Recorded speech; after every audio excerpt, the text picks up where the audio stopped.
My name is Elena Parker, and the night everything fell apart still burns in my chest. I remember walking into Rachel's kitchen with Noah's tiny hand wrapped around mine. I whispered, "Are you okay, baby?" And he nodded even though his eyes looked tired. When I saw Rachel pouring coffee, I forced a smile and said, "Morning. I hope Noah didn't bother you last night."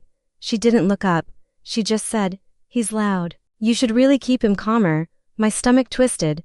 "He's 6, Rachel, he had a nightmare." I said softly. She sighed like my words were smoke she wanted to wave away. "Look," she said, finally turning toward me. "I told you this was temporary. You can't act like this is your place." "I never said it was my place," I whispered. "I just need time." "You've had time," she shot back. "Eric thinks," I cut in fast. "I don't care what Eric thinks." Her eyebrows shot up. "You should. He's helping pay the bills." I felt myself shrinking. I didn't ask him to. "Well, he is," she snapped, "and he says the energy in the house feels chaotic." "The energy," I repeated, stunned. "Rachel, I'm just trying to keep myself together. I left Tyler 2 weeks ago.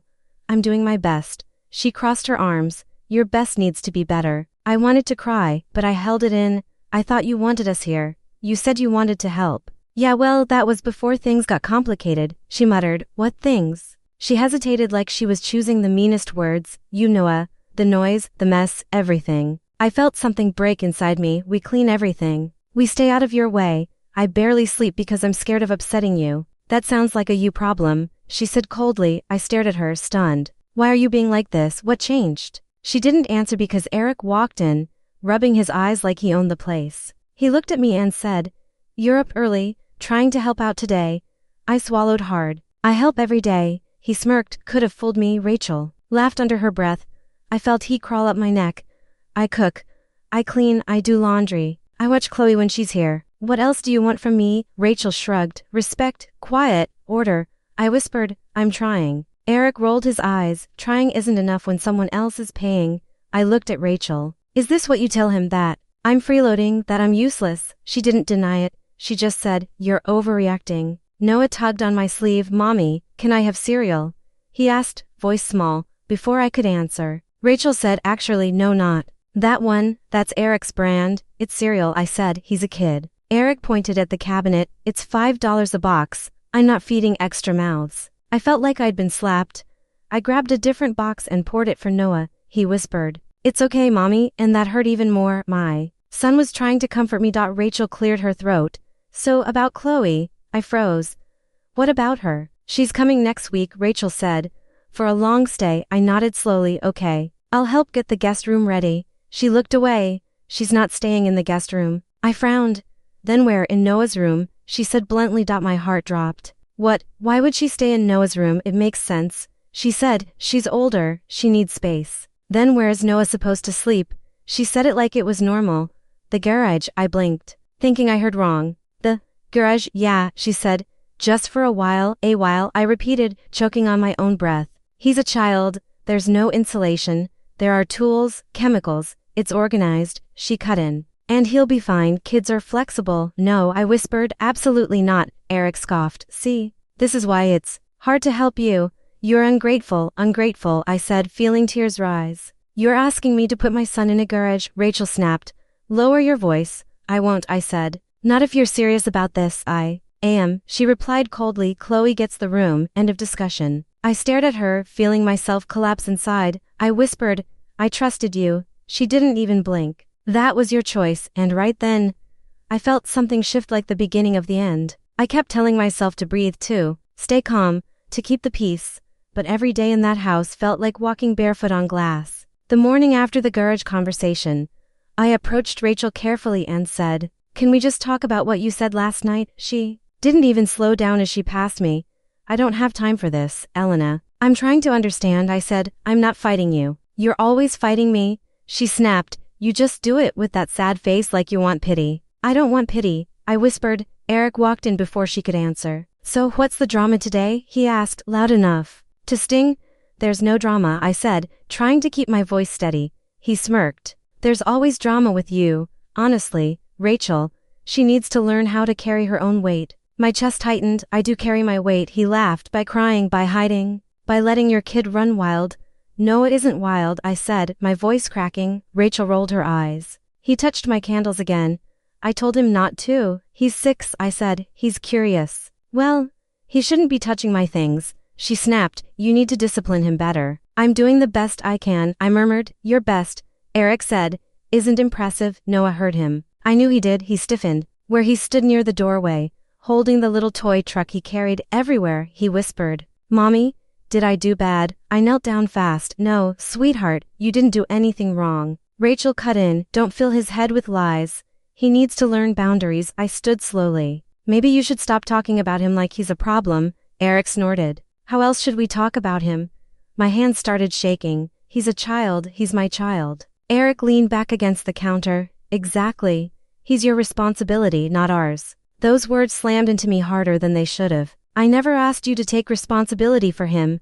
You're living here, he said so. Technically, you did. I wanted to scream. I wanted to run. Instead, I said, I'm grateful for the roof. I am, but you can't talk to me like this. Rachel stepped closer. Then stop making everything harder. Later that afternoon, I overheard them through the hallway.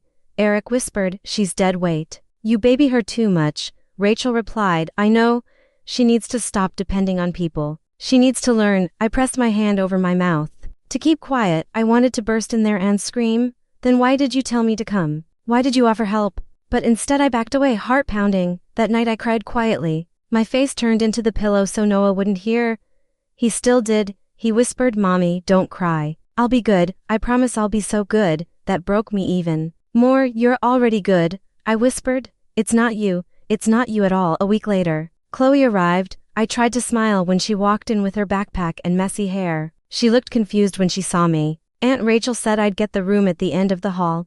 She said. My stomach twisted. That's Noah's room. Not anymore, Rachel said behind me. We already moved his things. I rushed down the hall. Noah's small bed was gone. His drawings were gone. His clothes were shoved into plastic bins on the floor. Rachel. I choked. You didn't even tell me. I told you we were doing this, she said. You said we'd talk about it. She shrugged. Well, we didn't. Noah peeked inside. Mommy, where's my bed? Rachel answered for me in the garage. Honey, he blinked at her. Why? Because Chloe needs this room, she said. You'll be fine. He looked at me with tears gathering. I don't want the garage, neither did I. I knelt beside him. I know, baby, I know. Rachel sighed loudly. See, this is what I mean. You baby him. I protect him, I whispered. Same thing, she scoffed. Chloe shifted awkwardly. I don't want to take his room if it makes him sad. Rachel snapped. Chloe, stop. You're staying here. Elena is overreacting. I stared at her. You call this overreacting? You moved his whole room without telling me. It's my house, my rules, on my son, I said. My heart. She rolled her eyes again. God, you're dramatic. I looked around that empty room, feeling something inside me unravel. The bare walls reminded me of nights with Tyler, his voice telling me I was nothing, that I couldn't survive without him. I heard his voice in my head again. You can't stand on your own. You need someone to carry you. And suddenly I realized. Rachel echoed him in every way that mattered. Her voice, her tone, her power, different face. Same trap, I whispered. I can't breathe in this house, Rachel muttered. Then maybe you shouldn't be here. For the first time, I believed her. I held Noah's hand and whispered, it's okay, Mommy's here. But inside, everything felt like it was collapsing. I wasn't losing a room, I was losing myself. I still feel the punch of that moment the second I opened the garage door and saw my son curled on a thin blanket, his little arms hugging himself for warmth. I whispered, Noah, why are you alone out here? He shivered. Aunt Rachel said I had to stay until Chloe wakes up. My chest burned. Did anyone check on you? He shook his head. I was scared, Mommy. That was it. Something snapped clean inside me. I wasn't afraid anymore. I wasn't small. I stood up and said, come with me, stay right behind me. I marched into the kitchen where Rachel and Eric were laughing over coffee. Like nothing in the world was wrong, I said, we're talking, right now. Rachel didn't even look up. God, what now? I slammed my hand on the counter. My son was freezing in your garage. Eric sighed. He's fine. No, I snapped. He isn't. Rachel finally turned. Elena, you're blowing this out of. Don't finish that sentence, I said. My voice shook, but not from fear, from anger, from awakening. Rachel smirked. You can't keep making everything dramatic. Chloe needed the room. End of story. No, I said. Not end of story. Not anymore. Eric leaned back. Then what exactly are you going to do? I took my phone out slowly. I'm going to show you something. Rachel frowned. What is that? Recordings, I said. Every insult, every threat. Every time you called me pathetic. Every time you snapped at Noah. Eric laughed. You're bluffing. I pressed play. His own voice filled the kitchen. She's dead weight.